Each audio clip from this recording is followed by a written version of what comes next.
Alright, Jack here, and I'm going to try going for the Reader's Digest version because I don't know how long my battery is going to survive in the cab of my 96 Dodge. But the Reader's Digest version is probably quite long as well. So, I'm postponing therapy again, which just depresses the hell out of me. And it's because I had money troubles, by which I mean I did not get the funding that I hoped for school, and so I used all of the money that I saved for therapy and testosterone to pay for most of school. So now I have like $800 left on school, which my parents are helping me with, and which I'm working to resolve.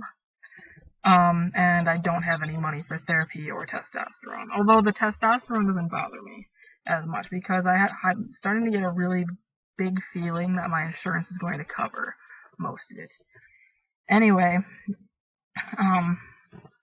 I'm irritated by that, not just because of the money thing, because the money thing, I mean, that's just circumstance, it happens, and postponing it isn't the same as turning it off, and I am allowed to postpone, so that's not that big of a deal because I'm sitting here. I am raising money.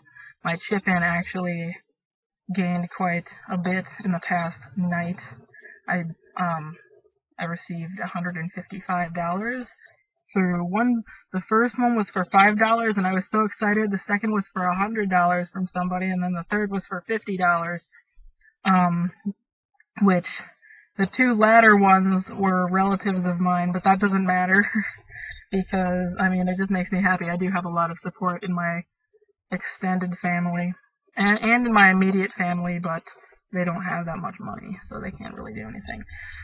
So, the link to that, by the way, is in the thingy. So, if you happen to be a wealthy sponsor, or you just like my face, I don't know, then you can go down there, and I get overwhelmingly excited, even if I get like a $2 donation, so that's there. No pressure. I've decided that I'll start again once I raise about $500 that's dedicated specifically to that purpose, which would be enough for the therapy and then most of the gas. And I mean, I'll be taking out some money, $200 that my aunt has saved up for me.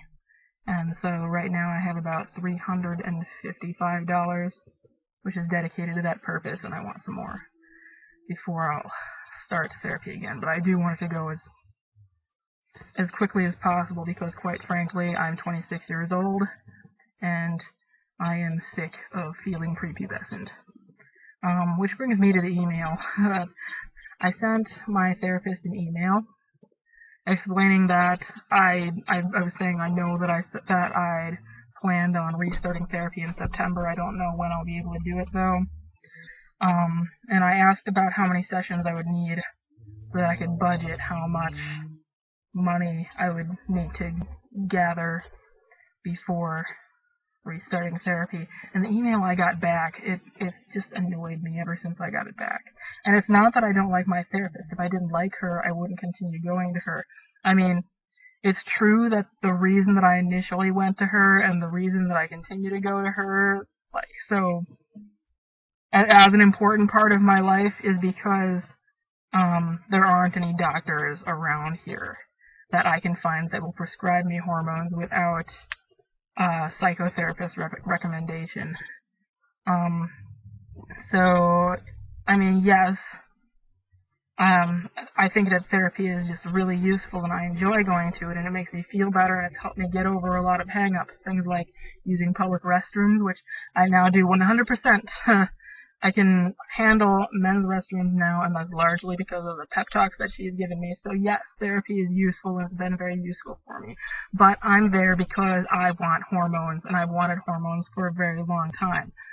So when I get a message back for her and it says things like, there's no rush for testosterone, and yada, yada, yada. Well, yeah, I'm not rushing because I waited like 6 or 7 years before I even contacted her. That's not rushing. The fact is that this is a medical need of mine that I'm postponing over money, and that's not something that I should have to do.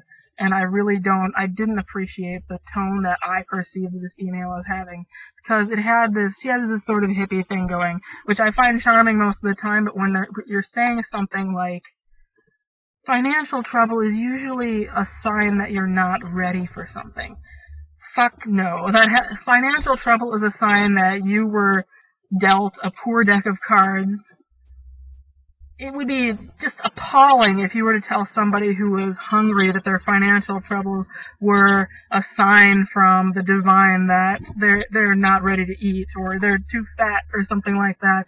So, no, my financial troubles are not a sign that I'm not ready for testosterone, emotionally speaking. They're a sign that I can't afford it, which is an entirely different thing, and something that's common to a lot of people who have financial troubles who also have medical needs. But anyway, she went into her thing about how doctors require 12 sessions. The thing is, though, that she told me on the first day that we'd probably be able to cut it down to 9, and so I've been trying to keep it at that. Our tentative T date, I don't remember if I said this already in this video, but the tentative T date that we'd come up with was somewhere around the end of November, because that would add the 4 or 5 sessions that I'd need, making my 5 sessions into 9. So suddenly being told, well, that you need a minimum of 12 sessions suggests that she didn't look at anything in my records. Either that or I don't even know, because I don't like having my entire calendar all planned out along with a person, then later having that person sort of go back on that, even if it's just some little email. So I emailed her back saying, well, you told me it would probably be more like 9, so what's up? And hopefully it's just a question of her giving her canned answer, which I can't really blame, because 12 really is the norm.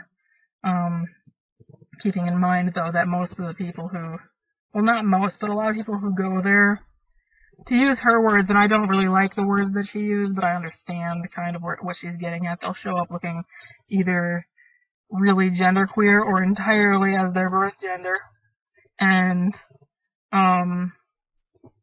they haven't done anything, they haven't come out to their parents, they haven't lived as that gender at all, and so that, yeah, they do need a little bit more work. But the thing is, not to be arrogant, but that's not me. I'm a full-timer, and even according to most standards, I shouldn't require 3 frickin' months of therapy, or 6 because I went bi-weekly. But anyway, that's how that goes. So, what else? I feel like I accidentally put my last video on the wrong YouTube account, so maybe I'll go check and make sure that that's in the right place, but keeping in mind that I'm talking about a video that you may not have seen.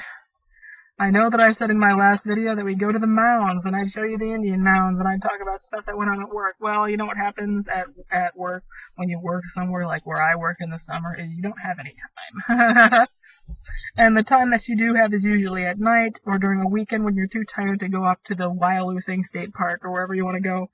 So I didn't make that video, and now I'm about 4 hours away. So there will be none of that. Although I will talk about some of the events that happen in the summer because they're interesting and some of them are sexy. By which I mean I didn't have sex, but I probably had the opportunity but didn't know it. So that's that. That's my video. I am going to go speed finish my homework. That's not actually true. The fact is, I'm here at school and I have like 4 hours until my next class starts, but I'm a penny pincher when it comes to gas because I don't have any money, so I just stay here the whole time. But I'm not going to film videos about transsexualism in my school where I'm stealth, so I do it in my truck instead. Well, anyway, happy trails. I'm Jack Setson. I will see you in my next video, whenever that may be.